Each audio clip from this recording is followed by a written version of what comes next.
Assalamu aleyküm. Birinciden Nova Gagarin'de boldu şunakası uça gaz yarıldı. 38 adam ölen yok. Bir domda 38 de kvartira var bile. Bir padezden 2 adam yok aldı. Uyam Xudanın elinde. Ben şu domda yaşamam. Birinciden yalan haberlarınız bilen adamları zaybayt etmenler o azatlık programması mı biledi. Nereden çıktılar? 28 adam öldü. Bu öldü. Halk binavat, hükümet binavat. Hükümet binavat demez. Sen o öyle yaşasan. Gazın açık kalsa hükümet nereden haber alsın sen gazından bile? Açıldı, yarıldı, o var, boldu, bu bile boladır onzadı o. Yok hükümet minavat, yok adamlar minavat. Adamlar öz bile canı burnunda 28 adam öldü. Yalan malan bile zat yalan. Birinciden şu anda 2012'den bolsa hükümet öberdi vremenini bilesizlermiş ama yaşamağa. Da öyler vastanavleni bolunca ili domzun olsa gidip tazadan dom salınardı, ili başka yerden cay verirlermiş. Yalan yapmak hükümet karan yok, hükümet karan yok. Saybayda ettiğinizde azatlık radyomuz bilen. Selamun aleyküm. Videolarım TikTok'a çürük mü bilmem nime oldu. O bitti hatta yine var ki aşk istemene bunu kitap sarakalara okşap Amerika'dan şimdi evleme. Şimdi yine beman zatlar yazamam. Yakında gidiyoruz Amerika'ya tutsam var ayaklarımız var tekinden düğüp para. Kargo bile veremem Türkmenistan'a. Aktivist mi sen kim? Aktivist mi bu bile? Şimdi zaybayda dedim atamızda hükmeden etti, hükmeden yalan etti. Erkeğin olsa gidin hükmedin yüzüne barbaydınlar. Ben arkamdan etmana düştünüzler mi? Hükmede davası olanlar. Zaybayda etmenen. Salam kadirli vatandaşlar, yeni bir sefer ben bugün şu dünyanın kubolun faciaları vaka vardı. Livap vilayetinde bulun partlama vardı. Yeni bir yerde durup geçmekçi. Çünkü bizim bir Livaplı vatandaşımız benim şu videoma kritiki baha bilen TikTok'unu koyuptur. Yani video çekip koyuptur. Biz aktivistler yalan söyleyemişik biz, halkı ağlayamışık biz, yalan yaşırık zatlar bilen adamları huvsala düşürüp korkuyamışık biz, ölen yiten yok diye bir adam, iki adam şeylere ölüptür diye, o diyor 38 adam ölmendir diye, Amerika barsamam diye ayağınızı koparar niye ne barmakçı nisip olsa diye. Ünüm şu bir tane batır edermen batır vardı. Bir $10,000 verecek dedi. Ben kellemi getirene birisi $20,000 dedi. Fenemciliğim 3. adam. Onam görüverir nisip olsa. Kimin ayağını koparıyanı. Gep onu derler şu yankı vatandaşımızın bilemek ne için şeyle negatifni video yadıptır. Yankı aktivistlere karşı, izahana bana karşı. Ben şu vatandaşımda yüzlenesim öyle. Hava sen hükümetin tarafını tutupsun, hükümet günahkar derleyipsin. Sehel bir zatmak hükümetten görüyanı deyipsin. Halkın özü günahkar. Kadın açıp koymasın deyipsin. Halkının günahı vardır, men ol halkının günahı yok diyemek yönü emma hükümetin berde günahı ulu. Ne için sebebi şol caylar önkü vakti kurulan caylar bir vakt 90'cı yıllardan hem 90'cı yıllarda kurulan caylar panelini 4 etaşlı caylar kuruluyordu, bir ton caylar. Onu da panelin caylar diyediler. Şuma halkı kurulan caylarda 90-92 yıl aralıklarda gaz çekilen, gaz turuva çekilen, gaz bilen şeyde ilatı üpsün edilen. O turuvalar çalışılmadığına, təzelenmediğine neçə yıl geçiptir? 30 yıl, 29 yıl, 30 yıl oluyor da. Şunun meri turuva deyilyen dadın, geçen sapar ağadı deydi, turuva deyilyen dadın, her bir materyalın ödünün sıroğu oluyor. Möhleti oluyor, şu an möhletinden yetip yetmeyken şu an çalışmalı. Adamların seresap bir yankının beri uçuyunum, biz apasınız uçuyunum, hükmanı şu zatları gözünle tutmalı, hükmanı figuratta seyredip durmalı, çalışıp durmalı, edip durmalı işlerini. Etmeseler öde işini, öde etmeseler onunla kim günahkar? Yine de hükümet günahkar oluyor. Çekeyim ol yadan şu yankı negatif video çekip yadan çekeyimden adı Azamat İlmuradov diye TikTok'ta koyuptur eken o videolarını in ayırıptır. Şu gün gördüm. Başka ne videolar çekiptir kadip gördüm. Ayırıptır şu videolarını. Yönü menne zapisi kallı on. Menne zapisleri bay yönü.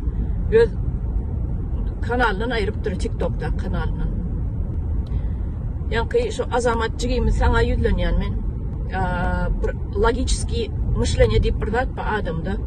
Seni bilemok satın alıptırlar mı ya seni bilemok çürük senem nemeler yal oçura durup alyanlar da belki milletler yal senem enen atan çürüğü oçura durman alyanlar da üstüne gelyanlar belki böyle sen hükümetin tarafını tutup neme gurulaptın orin. Özüme hükümetim gow diyen hükümet günahkar değil gül yalim medat diyen onun için sen özün Kipr'de yaşayan ekenin Kipr'de kuruluşu ediyen ekenin yani aydımı da gow ediyen ekenin ona sözüm yok yani ben sen söğüşün gelmeyi sana söğüp hissat diyecekler просто логические мышления включадет alalı aydalı yine взрыв olanını adam hiç ölmeyendir bir iki tane adam ölüptür diyen de взрыв diyen de adın ödünün сила взрыва diye de сила мощности diye взрыва diye мощность взрыва yani partlamanın öz gücü var ya mesela kimyanın ya fizikanın öz kanunları var eğer fizika ve kimyanın kanunlarını bilen olsan mektepte okan olsan şol gaz diyen de yapık daşta göre yapık yani betonun içine betonun edilen cay vursun ya kirpişten alınan cay vursun şunun içine взрыв olanını şu kirpişlerden çımpıtırak edip bölük edip taşına at ya olan 1-200 metreye gidiyor gözüne getiriyormuş onu 1-200 metre gidiyor yani askolukları taşta orana ne ma olsa çımpıtırak ediyor yani ayna olsun kıyçak olsun kirpiç olsun betonun bölükleri olsun stroy materyali hemmeti yayrak gidiyor şu tayda taşlarda oynap yören çağı olsun adam şol ulu adam olsun gezip yören olsun edil şu makal kime moda kellesini alıp gidebiliyor da eğer şol kavat gelse yani askolukları yenemeler kirpiçin bölükleri uçup gidene взрыв diyen adın ödünün gücü var мощность yani взрыва şonu sen fizikanı kimyanı bilen olsan onunla beydip spor edip oturmadın şonu yalakı katı güçlü yer titreme yalak zat oluyor düşünüyor musun? Ben halka minni şu halkın idine gidip yaşayıp bilmeden şu cayda avarini cayda idine barıp yaşayıp bilmez olurum sen videomda deme deyipsin olara cay merlin medat gül yağlayıpsın cay berlene olara olar yani hükümet var mı seninle cay verir yani hani palatkaları yerleştiriptirler palatkaları yerleştiriptirler daştı oranım ahrana bilen akkurjal ediptirler o taygam ak nemeden palatkadan yapıptırlar daştı oranım yani neme geçiriptirler zabor yani zabora mı geçiriptirler hemen ahranası mı diye hiç şeyli adam bar bilen ok diye surata da çekmek ya video almadılar yani bağışlam şu video almadılar yani suratlar gitmedi yani adamlar şu yaşayıcılarım telefonlarını çenini alıp bağırlap elekten geçirip görürler diye ondan hükümetin sen gül yağlı olmuş ol cayema verilmendir palatkaları doktormuşsun ödüm ısıda tıp ısı yulayı 45-50 gradus ısı ödüm nemek içinde kölöydü ondan sen hükümetin boğumu hükümetin tarafını tutup kurulapsın zat edipsin logический bir zatı nimet analiz etmeni öğrenin var şol 2 adam 3 adam öğrenim olsa şolam tragediya bizim Türkmenimiz için şolam tragediya öden bir maşgalada adından 4'ten 5'ten adam yaşıyor şol взрыв olan öden ikinci etaj olmalı şol взрыв partlama ikinci etajda olan olsa birinci etajın pastrada dediye yani yukarıdaki bardak aşağı kaydiyordu yani pliteler dağıttılar o patalogları fikir edip görün aşağıda oturan adamlar yencilmez o giden plite ağramlı plite tonla plite yenemeler kaysa yukarıdan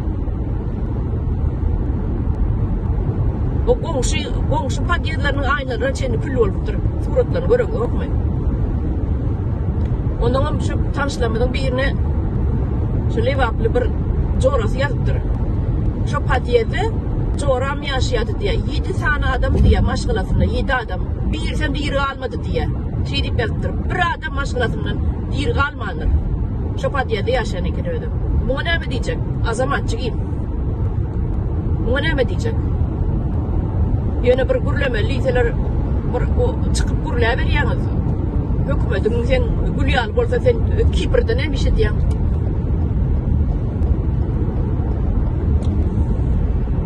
Şunlar yarine vatandaşlar.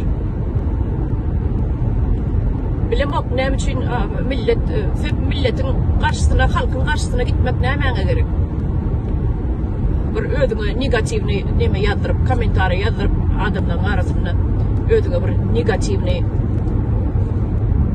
reputasiya kadar ne edecek? Bir yankıyalı biri burada demeliyse ayıp görmeyen bir logический мышление da включать edin.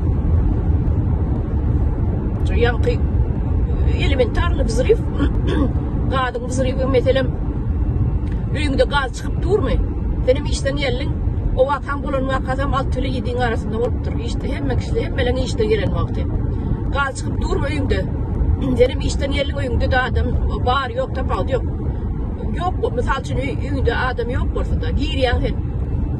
Şu yerde sveti yaktım kutordu. Şu sveti yaktım kutordu. Şu gazın yankı взрыв vermek için yıkıcı şunlar şıl çok oldu kutordu. Ne sana взрыв? Sen dir galar soyacağım, üye girip sen sveti yakınmadın. Şular yali vatandaşlar. Eğer bana anmayan olsanız взрыв'ın ne eyle gücünün bardığını, gazın ya kislorodun şuraya ikisinin esasen kaçışan vakti gücünün bardığını bilesiniz. Girin YouTube'a şu yerde bir giden dağıt var. O açık пространствоda, yani açık meydanını, взрыв olanını neçe 100 metre gidiyor yani askoluklar bu tarafta. Taşta uğranak hem medadı yakıp yanırıp neçe 100 metre gidiyor. Bölükler, kusoçukları, yani balon, yarlarını, balonun bölük kusokları var. Bu demeden edilen ne ol? Çugun, balonlar çugunun ediliyor. Ondan yapıp yerde daha gözünü getiriyorsunuz mu? Ne el taşta grubunu dayalacağını. National Reali Bolya, vatandaşlar, sağ olun, dinleriniz için.